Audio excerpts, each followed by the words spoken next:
রাখতেছিল, শেষ মাসটা যখন বুকের উপর দেয় অনেকের কলিজা ছেড়ে যায়। ওরা একটু দেরি করো, বাবার মুখটা একটু দেখি। বারবার করে তাকায় আর তাকায়, আর বাবার লাশের দিকে তাকায় আর বলে, আব্বা এই মাসটা দিয়ে দিলে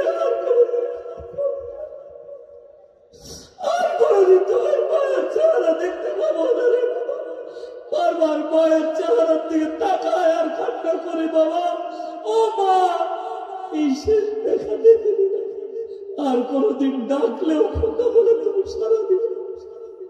বাবার কবরে মায়ের কবরে কত গিয়ে কান্নাকাটি করলেন, বাবা মারে কতবার জিজ্ঞাসা করলেন, বাবা কবরে কেমন আছো, মা কবরে কেমন আছো। আল্লাহর কসম কবর থেকে কোনো আওয়াজ আসে না।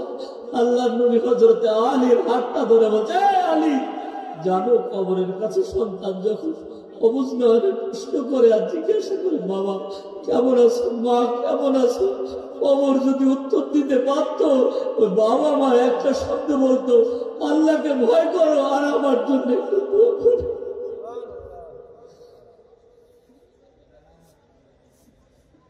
বাবার লাশটা যখন কবরে রাখতেছিল, শেষ মুখটা বারবার করে চাহনি দিয়ে দেখে, এ বাবা এই যে রাখতেছি আর তো দেখতে পাবো না, এ বাবা আর কোনোদিন বাবা কয়ে ডাক দেবো কিন্তু সারা দিবা না। বারবার করে শেষ চাহনিটা দেয়, ও ভাই রেখে দিয়ে চলে আসেন। কিছুদিন পর মাটি দিয়ে কবরের মধ্যে গাছ জন্ম নেয়। ওই যে শুরুতে বললাম আত্মীয় স্বজন কিছুদিন কাঁদে, তারপর আস্তে আস্তে দুনিয়ার মায়া জালে বাবা মারে পর্যন্ত ভুলে, ঠিক না? আপনার বেলাও আমার বেলাও একই ঘটনা ঘটে। এ আল্লাহর বান্দা দুনিয়া ছেড়ে বিদায় নিয়ে চলে যাবো, ঠিক না? দুনিয়াতে কেউ থাকতে পারবো না, তাকব্বরি মাতব্বরি যতই থাকুক না কেন, কবর একটা আধ্যাত্মিক জায়গা। এই কবরে আপনারা আমার যাওয়াই লাগবে। নাস্তিক আল্লাহ বিশ্বাস করে না, পরকাল বিশ্বাস করে না, কিন্তু মৃত্যু বিশ্বাস করে, ঠিক না? মৃত্যু বিশ্বাস করে। এ আল্লাহর বান্দারা একটু দিলের কানটা লাগিয়ে শোনেন। আল্লাহ বলছে, বান্দা তুমি যখন মাহজুর হয়ে যাবে, ক্ষমতা তোমার সামনে কাজে আসতেছে না, আজরাইল তো চলে এসেছে, তোমার সামনে অনেক সম্পদ কাজে আসতেছে না। বলেন কোন সম্পদ কাজে আসতেছে?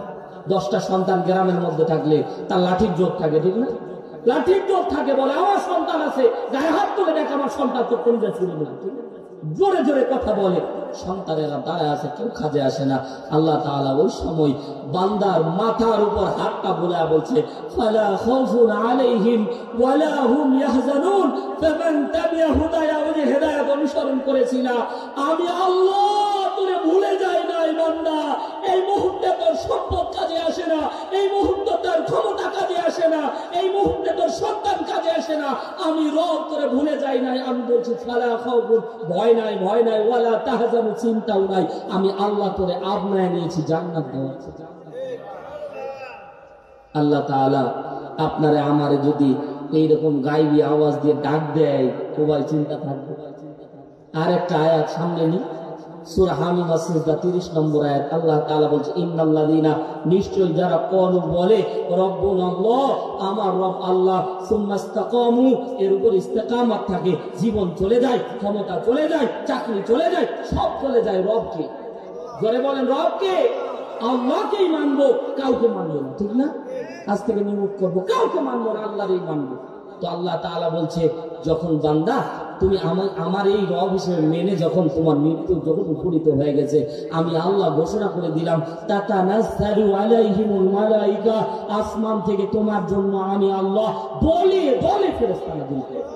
প্রথম বলবে বান্দা ভয় পেও না, সুবহানাল্লাহ বলবেন না, ওয়ালা তাহজানু, চিন্তা করো না, ওয়া আবশিরু বিল জান্নাহ, তোমার জন্য জান্নাতের সুসংবাদ নিয়ে এসেছি। এ বান্দা, আল্লাহ তাআলা ওই যে আগে বলছে ফালা খাউফুন আলাইহিম ওয়ালা হুম ইয়াহজানুন, এটা তো রবের থেকে ঘোষণা। আল্লাহ আরেক আয়াতে বলছে, আমি আল্লাহ ঘোষণা দেওয়ার পরেও আমি আল্লাহ কেমন স্থির থাকতে পারতেছি না, বান্দাকে সান্ত্বনা দেওয়ার জন্য ডাইরেক্ট ফেরেশতা পাঠাই। ফেরেশতারা আসার পরে বলবে আল্লাহ তাখাফু ভয় পেও না, ওয়ালা তাহজানু চিন্তা করো না, ওয়া আবশিরু বিল জান্নাতিল্লাতী কুনতুম তুআদুন, তোমার জন্য জান্নাত আল্লাহর পক্ষ থেকে। কোন মুফাসসির নেকরাম বলে ফেরেশতারা জান্নাত ডাইরেক্ট উঠায় নিয়ে আসবে বান্দার সামনে। অনেক আল্লাহর বান্দা যখন মৃত্যুবরণ করে মুচকি হাসি দেয়, ঠিক না? যখন জান্নাত তার সামনে তুলে ধরবে বান্দা মুচকি একটা হাসি দিও, হাসিটা থেকেই যায়। আল্লাহ নবী বুখারী হাদিসের মধ্যে 17 প্রকার হাসির সিম্পটম মৃত্যুর আগে বর্ণনা করেছে। মুখ দেখলে বোঝা যাবে 17 আইটেমের সিম্পটম আল্লাহ নবী বলেছে, মুখের আইটেম দেখলে বোঝা যাবে জান্নাতি না জান্নাতি। সুবহানাল্লাহ বললেন। এ আল্লাহর বান্দারা, লম্বা করা যাবে না। আল্লাহ তাআলা আশ্বাস দিচ্ছে, বান্দা ভয় পেও না, আমি আল্লাহর পক্ষ থেকে তোমার সান্ত্বনা দিচ্ছি। খালি মানবেন কাকে? জোরে বলেন, জোরে বলেন। এ পর্দানিশী মা বোনেরা, আল্লাহ সুবহানাহু ওয়া তাআলা অসংখ্য মা বোন আমাদের আছে বেপর্দায় চলে। মা বেপর্দায় চলা এটা আল্লাহর হুকুম। ফামান তাবিয়া, আল্লাহ তাআলার হেদায়েত অনুসরণ করা লাগবে। এজন্য বেপর্দায় চলা যাবে, স্বামীর খেদমত করা লাগবে, 5 ওয়াক্ত নামাজ পড়া লাগবে। রমজান মাস আসতেছে, বেখেয়ালে রোজাগুলি ছেড়ে দেওয়া যাবে না। আল্লাহ আমাদেরকে আমল করার তৌফিক দান করুন, বলেন আমিন।